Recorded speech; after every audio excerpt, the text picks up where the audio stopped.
Hello, my name is Jody Carter, and this is You Are the World. And we like to remind you every week that you indeed are the world, whoever you are, that you do make a difference. And by being the highest and best that you can be, you make a slightly better shift for your own life and also for the people around you, and that allows them to pass it on. So in that line, I love to present people who in some way I think are making a contribution, who've made some kind of a shift in their lives and or mine, and just kind of demonstrating how we do indeed touch each other.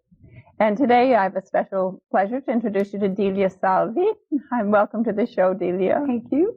And Delia is a wonderful actress. She's a member of the Actors Studio, and she's been teaching for many, many years at UCLA and all throughout the world. I remember years ago when you used to be off to Amsterdam and somewhere else doing, why don't you tell our viewers just a little bit about your history and how you got into acting? How I got into acting? Well, I was born into it. Oh, how is that? My mother's an actress, and I was raised in the theater. I mean, it was the typical born in a trunk kind of story where they'd put 3 chairs together and that would be my bed until the show was over, that kind of thing. And so what was the first show you were ever in? How old were you? I think about 8 or 9 or 10. They were out of town. This is back east. And there's some man that was supposed to show up, play an angel. It didn't show up. We got stuck in traffic. I don't know what it was, but I mean, they were really gypsies, so they put these wings on me and threw me out on stage. I was terrified. I was not exactly rambunctious at the time. So, I don't know how I got through it, but I guess I did. They didn't throw me off. It wasn't a big scene anyway. I don't remember the job. I don't remember anything about that. It's a wonderful thing, though, because it's true that if we think about it, it's like things that we do as children and then later on. I mean, we get through things, and then we tend to forget that later on. We survive somehow. Or I'm getting anxious now. I wonder if it's all coming back. No, I'm kidding. No. I'm really joking. I kid around a lot, so I take something serious and then make a twist on it. Make a twist. Yes, I do. So anyway, then what? I think I had I know I had an extraordinary experience when I was about 10 or 11. And it had to do with acting. And it seemed to confirm everything that I ran into and I learned when I grew up. And it's the argument I always use with people who are anti-method. Or anything. We're talking about Lee Strasberg and Stanislavski and the whole thing, right. That we were in, I was in rehearsal. I mean, I didn't play many parts. Obviously, there weren't that many children in those shows. But there was this part where this little girl is upset because her father was dead. And she's supposed to cry. So I remember thinking, well, if I imagine my own father dead, maybe that'll do it for me. And it did. And I remember my mother just sat there and she was stunned what she saw. Now, okay, nobody questioned me. I didn't question myself. I just, I thought it would make sense to me. And it's made sense to me ever since. And when people try to take what has almost become a way of a training in this country and so on as some mysterious bugaboo, it's witchcraft, it's all kinds of things. That's nonsense. I mean, if a child can do it without ever having heard of it spontaneously, then there's got to be more to it than the ignorant like to think there is. I find it very upsetting. Why don't you describe just a little bit what the basis? I mean, some people know exactly what method acting is supposed to be, and other people think of it, if they've even ever heard of it, they think of it as imagining yourself being a tree or something. That's that was Boleslavsky's first lesson, 6 lessons in acting. Make believe you're a tree. Well, that's just stimulating the imagination. I mean, children do that. I'm a tree. I'm a marshmallow. I'm an Indian. I'm a policeman. it's just to trigger the imagination and just to have fun. But if people want to criticize something, they'll always find something to pick on. No, but the real basis of it, the basis of is any really coming from your own. That's right. It's utilizing your own experiences, utilizing your own instrument in a free way to resensitize yourself to your own instrument, which involves your heart and your soul and your mind and your body and your voice, so that it's a totality of expression that comes from your experiences. I mean, we can't go through life we don't go through life without absorbing everything around us. And whatever it is having some kind of an impact upon us, whether we realize it or not. So sometimes, if I had to replay this scene, maybe, I might create the shadow. If I wanted to recreate being in a certain frame of mind on an interview of any kind. So if you wanted to recreate a scene of two people talking. Exactly, where, I kind of have to be on my best behavior or what have you, I might recreate your shadow on that blue site, and out of the corner of my eye, I can see something else, and I can feel the temperature and the heat of the lights and the roar of the grease paint. But that would be to put me back put me in the present, in the situation or the condition that I was in at the time that I did this show. So that, like in the method acting, is kind of like an effective memory, so that people could deal with the physical recreation of the circumstance. Because all memory is stored in the senses. This is a scientific fact. Well, one of the things that I discovered with one of my great attractions actually to method acting in the first place is I found that it was very psychologically very helpful personally with my own, in this country, my family and many others have basically trained themselves to be not show feelings, not get in touch with anything. And if you're feeling angry, don't show it. If you're feeling this, don't show it. And so you kind of go through this stoic experience. And since that's not how I felt life ought to be, it's like I reached out to anything that would encourage me to get in touch with my feelings. So I found that method teachers. It was liberating. It was liberating. First discovered Alan Miller, I think, back in New York years and years ago. And it was incredible to actually get these senses of experience that were. Well, I come from an Italian background where the philosophy is just the opposite. So maybe what I was trying to do was channelize my feelings, or at least be able to give vent to things that were taboo, particularly in this society in America. Well, I know one of the things that you said from the beginning was like talking about being specific. Oh, yes. And that's certainly a way of channeling. Absolutely. Why don't you explain a little bit the expressions used in your classes about? Well, in my classes, getting down to the nitty gritty. Well, first I think it would be fair to say that I teach acting on a graduate level and film directors, how to get a performance out of an actor. Oh, okay. Because that was ignored. I was the first one to ever pay attention to that, and many all around the turn of the century, I think it was when I first came up with it. And I'm not giving anything away. We are around the turn of the century again. That's right, but the other one, the other one.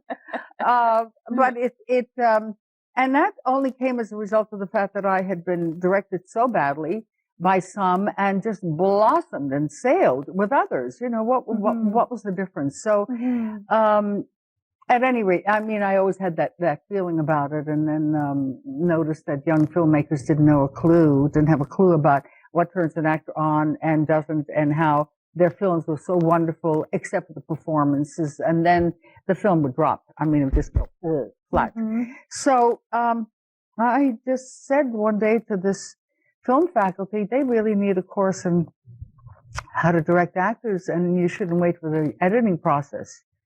We'll take care of it in the editing room. Well, the best you can do there is to pick the best of the worst shots. So how did you come up with the? Well, I brought together everything I had ever learned, everything I had ever experienced, at the same time, always being a student of human nature from when I was this high, you know, staring at people and wondering what made them tick. And I was a very good mimic as well, so that I would notice that if I did something they did physically, it would make me feel differently inside. You know, things like that. So, I was always curious about what make people tick, but, and as well as, you know, what made me tick. And I'm still not too sure, but anyway, but it's an ongoing process. For all of us. So, you know, if I put together my understanding of human nature through analysis and psychology and what I'd learned as a human being in classes and what worked and what didn't work, and it was all based on my own experiences, so that I ended up creating a system out of this whole jumble of things that I'd learned all my life, and putting in a sequence that made sense. When I was working with the directors, I found I certainly did not have to take them through the paces that an actor has to go through, because at least the director's one step removed, whereas an actor brings you his habits, good, bad, and indifferent, from a lifetime, whereas a director can use his head as well as his instincts, you know. But the thing that I found with directors is that they have to trust their instincts more, you see, whereas the actors have to learn to think a little bit more clearly and more specifically, and the directors have to think more specifically rather than vague generalities and themes and I see this, and then they, you know, they talk too much. So, and that can also be true for actors too. Yes, and actors would rather talk than do because it's easier. Yeah. One of the things I know that we had mentioned when we were thinking up the title, you know, teaching creativity, was the idea that you can't actually teach creativity, but you can teach people to use themselves, to use the creativity they at least to have. Encourage them and make them aware. I mean, people go through life with blinders on. They never question anything. They rarely look below the surface of anything, and particularly directors, or even actors, obviously too. But directors in particular, particularly film directors, they get an image. You know, that should be in the frame, the composition, the sound, the pace, all of those kinds of things, and they forget that they're dealing with people stories. And never. Sometimes people as actors forget their dealing. Yeah, well, once in a while. Well, once in a while they keep that in mind. Yeah. Oh, okay. Right. And it didn't interrupt me. So anyway, but they didn't know how to look at a script. I'm talking about the directors now. Right. Well, actors don't either. Actors only look at their own part. You know, they never think of how does my part fit into the whole, and what is the author trying to say. And if it's a script worth doing, he's got to have something to say. Otherwise, why bother? Yeah. We have enough of that on television. You know what I mean? A lot of sound and fury signifying nothing. Well, I shouldn't say just television. It's also film. It depends. There's some fair television and there's some lousy film, but still, you're right. That too much, much too much of it is kind of mindless, mindless surface, and it doesn't say anything, and it doesn't address anything that's truly meaningful. I mean, that's what the theater is supposed to be about, and I use theater in the broader sense of the word. It's a vicarious experience between the audience and whoever is giving us what they're giving us. Well, if I can't relate to that stuff, what kind of vicarious experience am I supposed to have? I mean, I don't have one. That's true. I know for myself that sometimes I'll go to a film and I'll see a film that's excellent. It's very well done. You can tell it's a moving moment, but I'm just not moved. Right, exactly. And other times it's like there's just something that happens and it's like your heart opens up. Oh, what an experience. How you can find the person, for the director, how you can teach the director to elicit that from the actor, and how the actor teach the actor how to get themselves in that place where what they're doing is just sharing their humanity. That moment. And that's what you just said is exactly what I'm aiming for, is to get those directors to look beyond the surface. And when I say get down to the nitty gritty, which is, you know, I try not to be esoteric in my classes.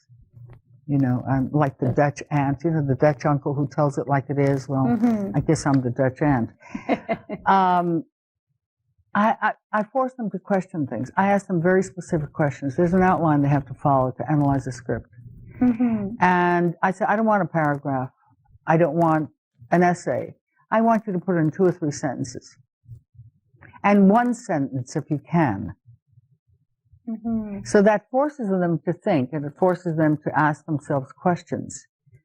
And the other is, well, this is what's happening. Why is it happening? Well, why is that happening? And keep asking the questions. But they don't know what questions to ask, you see. So that's the trick. That's the trick. And is that something that you can teach? How to oh, find you bet. those questions? Oh, you bet. Well, I give them the questions, or I ask them the questions. What do you mean? Why is he doing that? Well, why? Why? Well, where does that come from? Well, I don't know. What do you mean you don't know? How can you, you know? So, I mean, it's casual, but very, very strict. I know sometimes for an casual actor, in terms of our exchange. I never sit back and go, oh, you know, I'm the professor. I don't do that. But it is strict. I've put their nose at the grindstone. And well, I was just going to say, sometimes I think in terms of an actor, like asking the questions, actually the response to the question is sometimes more important than the answer to the question. Yes.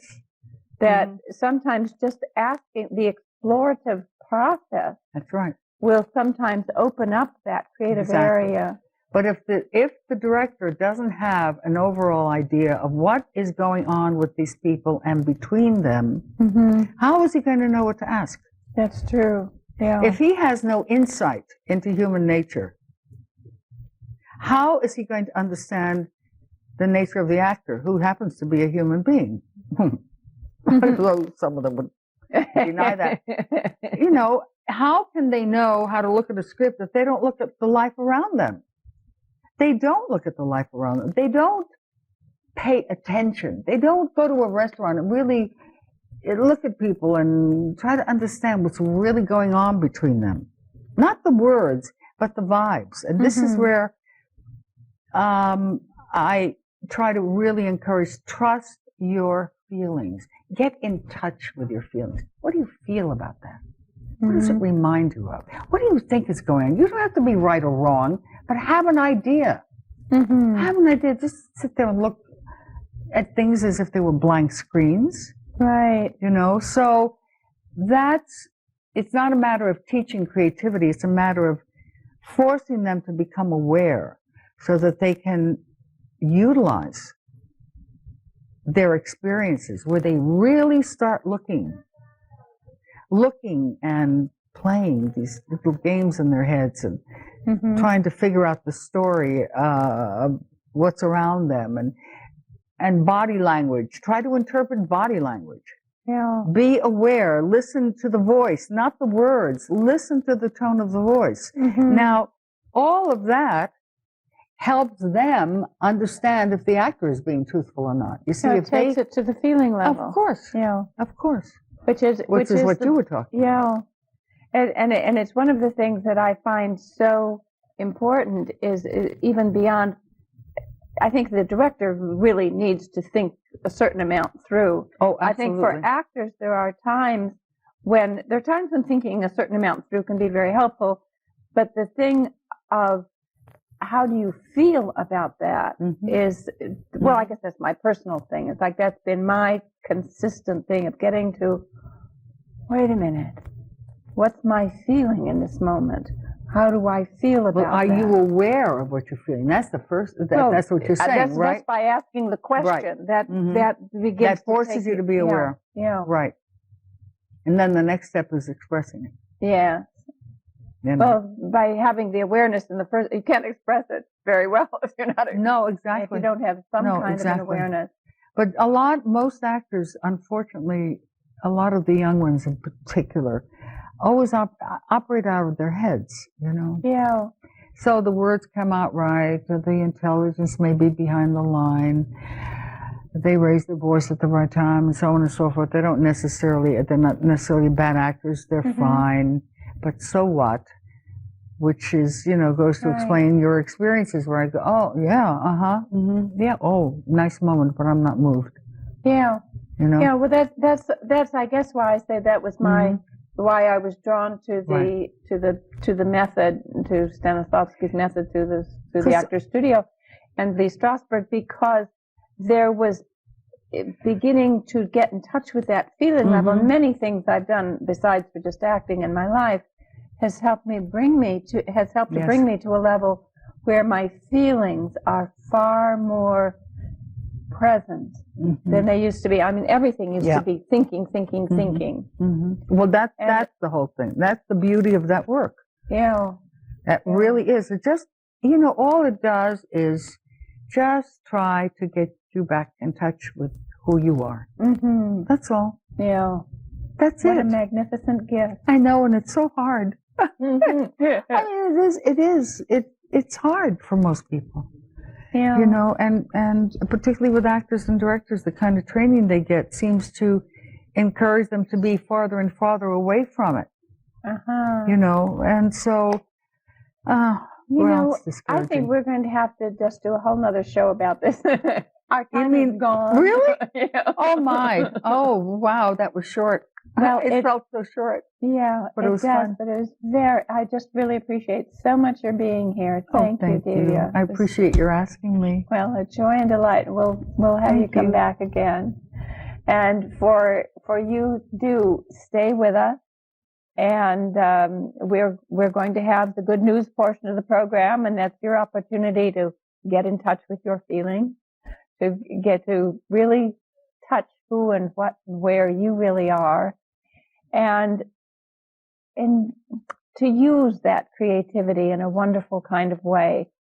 So we will have our affirmation for 30 seconds, and then we will come back with the good news portion of the program. So stay with us.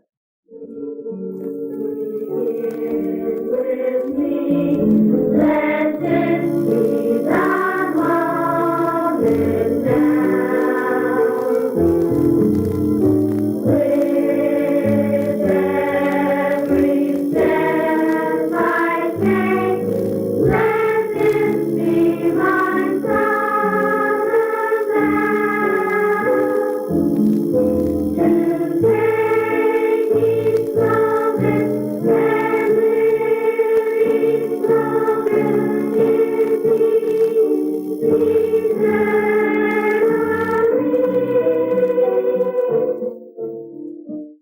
Welcome back.